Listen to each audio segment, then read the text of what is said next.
لا إله إلا الله وحده لا شريك له له الملك وله الحمد وهو على كل شيء قدير. لا إله إلا الله وحده لا شريك له له الملك وله الحمد وهو على كل شيء قدير. لا إله إلا الله.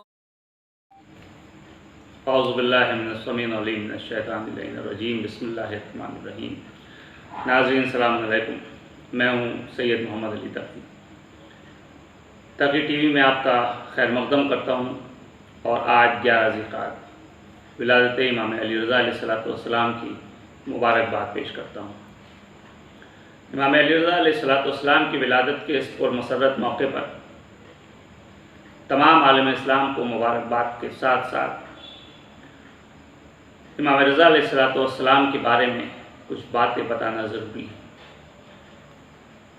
11 ذی-القعدہ سن 148 ہجری مدینہ منورہ میں آپ کی ولادت ہوئی. آپ کے والد محترم جناب امام موسیٰ کاظم علیہ السلام ہیں، اور آپ کی مادر گرامی کا نام جناب نجمہ تھا، جو کہ بڑی باعظمت، متقی، پرہیزگار اور عبادت گزار خاتون تھیں.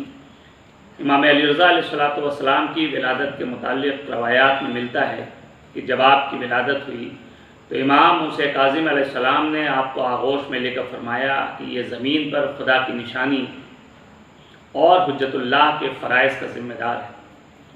اور پھر آپ کے والد محترم امام موسیٰ کاظم علیہ السلام نے آپ کا نام اپنے جد حضرت علی علیہ السلام کے نام پر علی رکھا. آپ کا صرف نام ہی علی نہیں تھا، بلکہ آپ کا کردار بھی آپ کے جد حضرت علی علیہ السلام کی طرح تھا.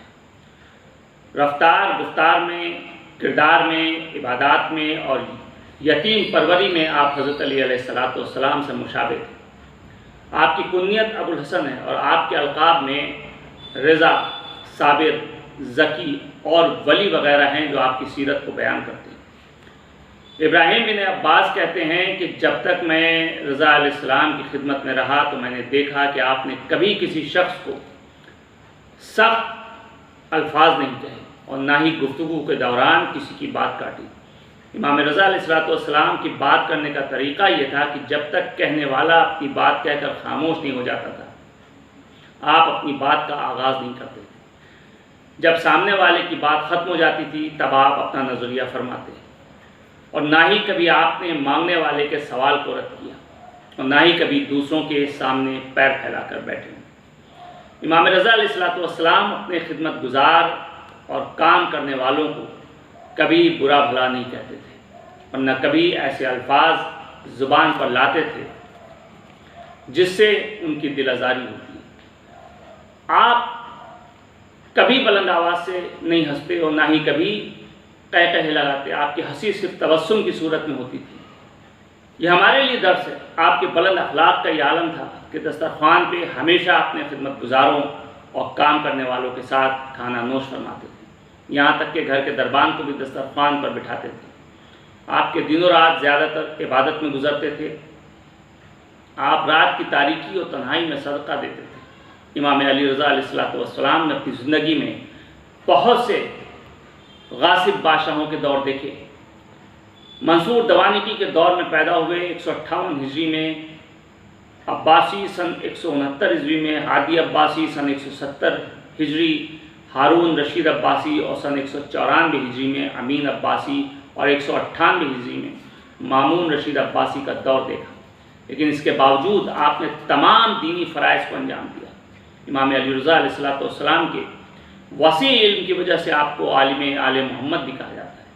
جیسا کہ امام موسیٰ کاظم علیہ السلام اپنے بیٹوں کو وصیت کرتے ہوئے فرماتے ہیں کہ تمہارے بھائی علی ابن موسیٰ عالم آل محمد ہیں، اپنے دینی مسائل ان سے پوچھو، وہ جو بتائیں اس کو یاد رکھو. آپ کے زمانے میں خاندان بنی عباس کا مشہور ترین بادشاہ مامون رشید ہر چیز کے بارے میں آپ سے سوال کر کے آپ کا امتحان لیا کرتا تھا. امام رضا علیہ السلام اس کے تمام سوالوں کے جوابات دیتے تھے. امام علیہ السلام کے جوابات، مثالیں اور جو کچھ بھی آپ بیان فرماتے تھے وہ سب قرآنی مطالب و مفاہیم پر مشتمل ہوا کرتے تھے۔ آپ ہر 3 دن میں ایک بار قرآن ختم کرتے تھے اور فرماتے تھے کہ اگر میں چاہوں تو 3 دن سے کم میں قرآن کو ختم کر دوں، لیکن میں جب بھی کوئی آیت پڑھتا ہوں تو غور و فکر کرتا ہوں۔ قرآن کے متعلق امام علی رضا علیہ السلام کے اس جملے میں ایک بہت بڑا پیغام پوشیدہ ہے کہ قرآن کو صرف تلاوت تک ہی محدود نہ کرو، بلکہ قرآن غور و فکر کے لیے بھی ہے۔ لہٰذا ہمیں قرآن کی تلاوت کے ساتھ ساتھ اس کے معنی اور مطالب پر بھی غور و فکر کرتے رہنا چاہیے۔ امام رضا علیہ السلام بھی اپنے اجداد کی طرح تمام انسانی کمالات سے آراستہ تھے، اور اس قدر آراستہ تھے کہ اپنے زمانے کے لوگوں میں ایک مشہور اور منفرد شخصیت کے طور پر پہچانے جاتے تھے۔ آپ کا تقوی، آپ کا علم و حلم سب پر واضح تھا۔ اپنے اور غیر تمام لوگ آپ کے علوم سے فائدہ حاصل کرتے تھے۔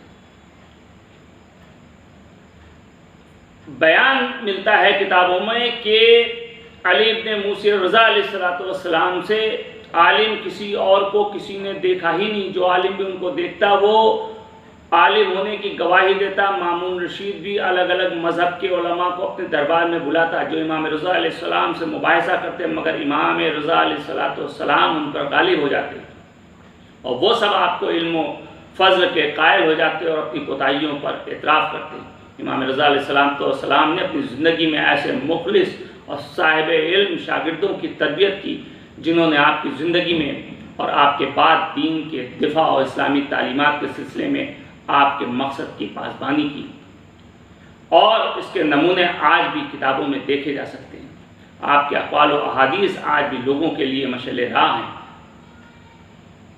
امام کے صفات کے بارے میں کیا بیان کیا جائے، جبکہ امام نے مومن کے صفات کے بارے میں فرمایا کہ مومن جب غضبناک ہوتا ہے تو اس کا غضبناک ہونا اسے ہم کو حقیقت سے نہیں بھٹکا سکتا، اسی طرح اگر وہ خوش ہو تو اس کی یہ کیفیت اسے گناہ اور بےہودہ کام کرنے پر تیار نہیں کر سکتی۔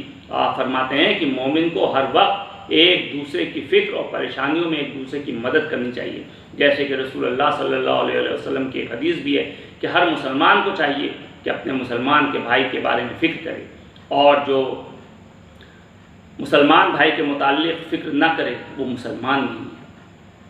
آخر میں ایک بار پھر ولادت امام رضا علیہ السلام کی آپ سب کو مبارکباد دیتا ہوں اور دعا کرتا ہوں پروردگار سے کہ معصومین علیہ السلام کے بتائے ہوئے راستے پر چلنے کی ہم سب کو توفیق عنایت فرمائیں۔ والسلام، خدا حافظ۔